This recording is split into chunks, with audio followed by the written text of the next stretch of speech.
naturally, just like I'm athletic. I did softball, baseball, pole vault. I was a goalie for 3 years. I was on 18 basketball for 3 years too. So just like naturally, just I'm athletic, and I wanted to do MMA when I was in junior high.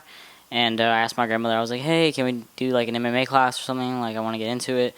And then I found wrestling like at my high school, and so I was just like, "Let's give this a shot." And then I just fell in love with it. I just like the hard work ethic behind it, and so I enjoyed it.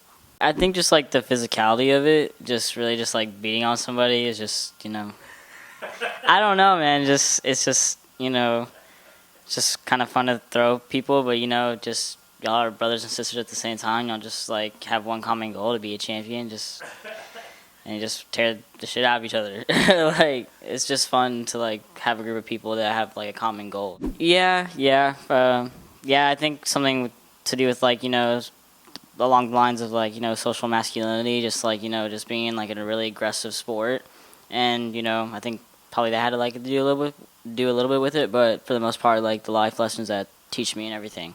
That's why I enjoy it. I started around like sixth grade, like fifth or sixth grade. You feel like you're trapped, and you see yourself in the mirror. And it's just like this doesn't feel right. Doesn't like it's just kind of like off. And as I just started to like ask myself questions and just started transitioning and wearing guys' clothes to cutting my hair to having my first girlfriend and I just felt better about myself. You could ask like the majority of like the community in wrestling, like it doesn't matter who you go up against, like as it's just kind of like it's like a big old game. It's like playing chess, because you gotta like think about like what your next move is gonna be, and then if somebody counters that, like what's gonna like happen next. And so when we're in the room wrestling, it's just we're all wrestling each other. It's like the girls against the guys. Like it's really no like segregation really. I never really heard of anybody like besides like Chris Moiser, which he's huge, but I didn't really hear anything about him like coming out in high school or college. So I didn't really hear about him until like the Olympics. And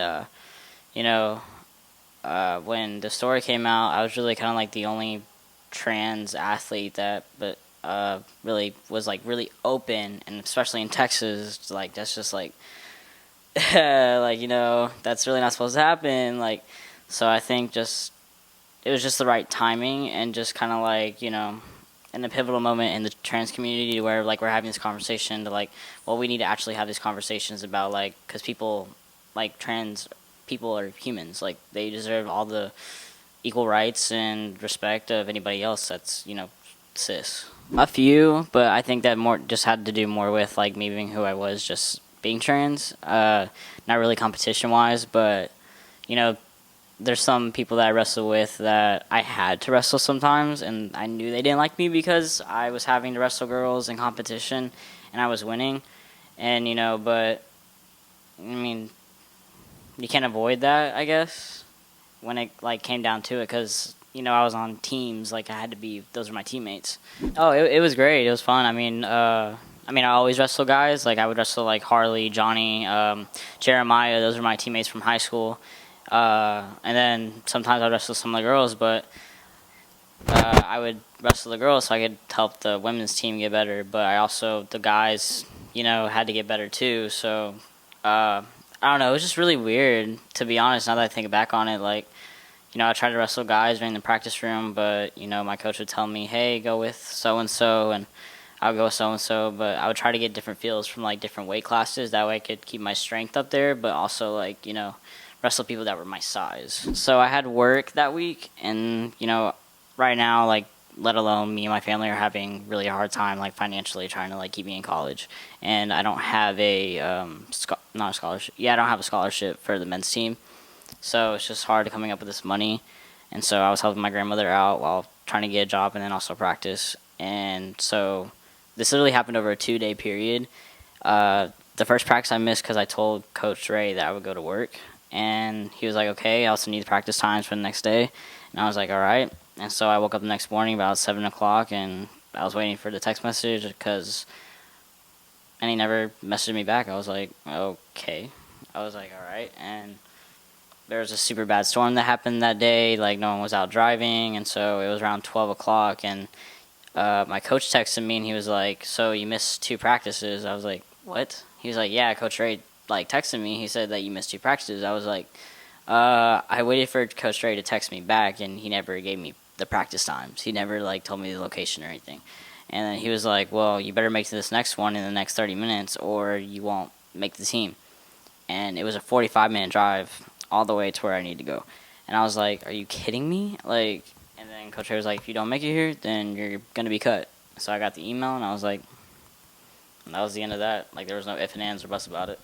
It's been good. I have great teammates. They're super great. Talented guys. Yeah, they're a bunch of animals.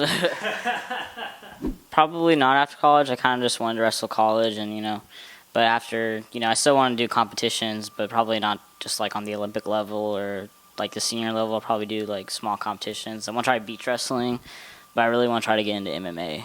And maybe, yeah, and then I want to try following in my coach's footsteps and do some jiu-jitsu, probably go to like Worlds or something, work my way up, get like maybe a purple or brown belt by next 5-6 years.